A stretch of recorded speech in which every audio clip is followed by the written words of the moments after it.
delegates, and Senator Ted Cruz endured close seconds in Illinois, North Carolina, and at this moment, Missouri, though the show me state is still too close to call. While the Texas senator did not win one contest outright last night, he has already won 9 GOP contests, making him, in his own words, the only Republican with a chance to beat Donald Trump before we get to the Cleveland Convention arena this July. Joining me now, Texas Senator and Republican presidential candidate Ted Cruz. Senator, great to see you tonight. So before we get to the delegates and last night, I want to talk to you about the news today, which is that Donald Trump has decided not to participate in the Fox News debate this upcoming Monday. You were ready to go. John Kasich was ready to go. Kasich said he's not going to go if Trump's not going.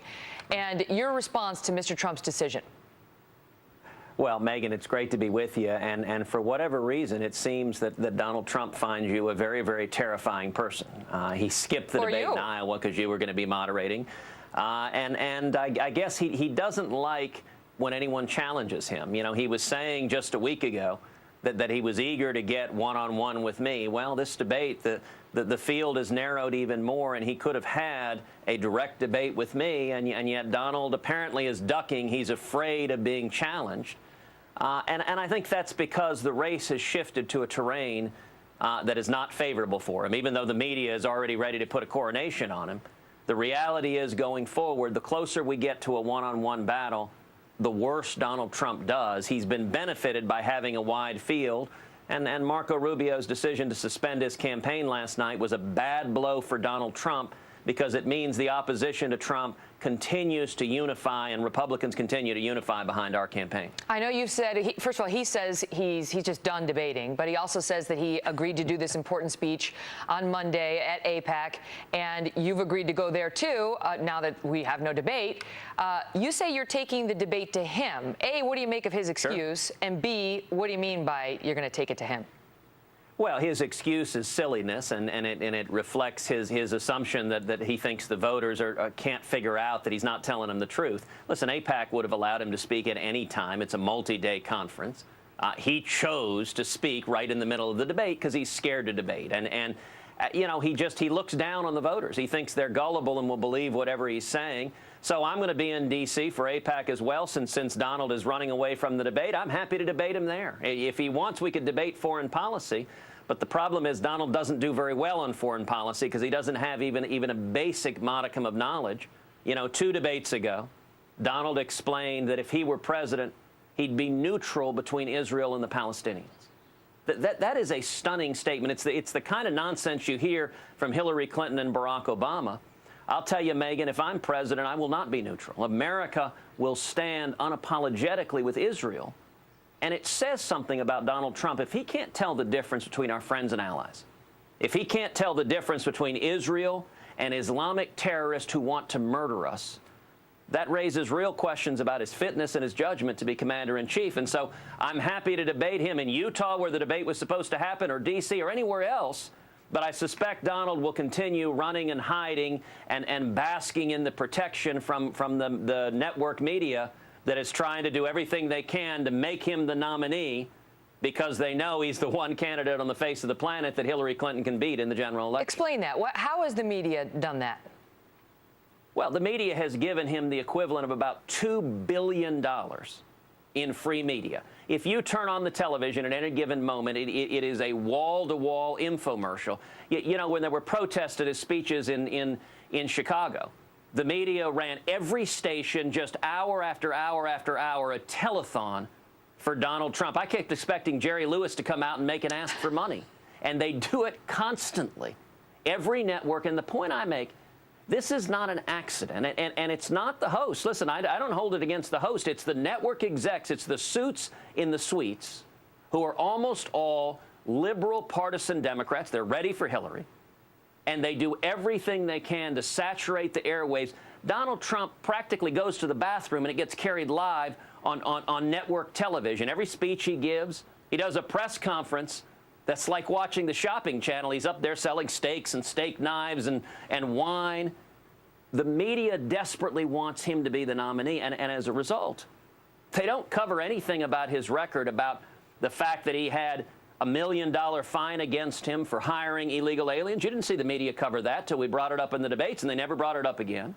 You didn't see the media covering the fact that his hotel down in Florida hires foreign workers instead of American workers because he can pay them less. You don't see the media. When's the last time any of the network news have mentioned the fact that he refuses to hand over his tax returns? Mm-hmm. The media is doing everything they can to cover up his background. You've seen no reporting on his multiple business interactions with members of the mob. You've seen no reporting of that, and every bit of that, Megan, if he's the nominee, I guarantee you, September, October, November, every station, they'll cover all of that aspect. That's how they give the presidency to Hillary Clinton, and it's why so many Republicans are uniting behind our campaign. I want to ask you about because that. At this point, we're the only campaign that has beaten Donald Trump over and over and over again, and that can and will beat Let's Donald talk Trump. about the campaign. So last night, you did not manage to win outright any state. Missouri's not official yet, but it looks like that's going to go for Trump. Proportional, but still a win for him. You need to do two things, according to the experts. Number one, they say the math is not there. You'd have to win 75% of all the states from this point forward, which you're not going to do based on the past track record. No one's likely to do that, to win outright. So this thing, if you're going to be in it, is headed for a contested convention. I want you to opine on that. But I also want you to explain, how you do that and emerge, if that's where it goes, with a winning coalition. Donald Trump today said there will be riots if he gets to that convention and is pretty close to the nomination and is denied.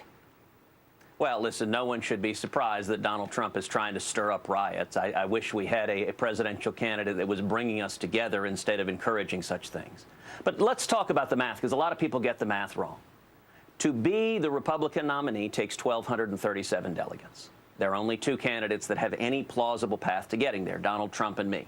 Now, by the way, if Donald continues getting delegates at the same rate he has so far, he won't get That's true. to 1,237. Correct. But neither will you. He needs to get 54% of the remaining delegates to get there. He hasn't been doing that. He's been getting below 50%. Now, for me to get to 1,237, it's true. I need to get 78% of the delegates. But here's the important thing to understand.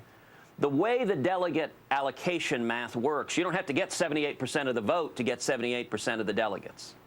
Going forward, if I beat Donald Trump 55 to 45 going forward, we get over 80% of the delegates. That's how the delegate allocation formulas work.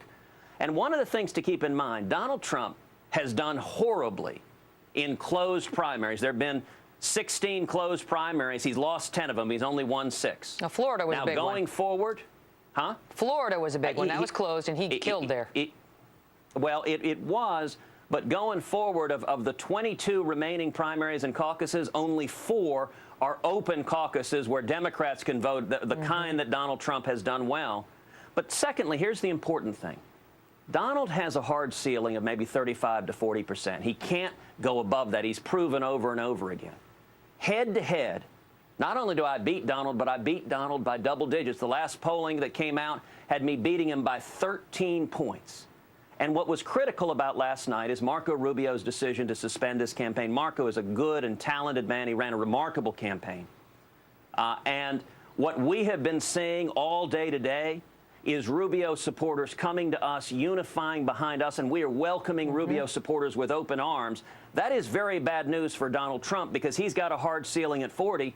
He benefited from us being divided, but we're unifying now, and unified is looking very different than it looked just a couple of days ago. Senator, I got to run. It's great to see you, as always. Thank you, Megan. God bless. All the best. So Senator Cruz may be saying that this is a two-man race, but with nearly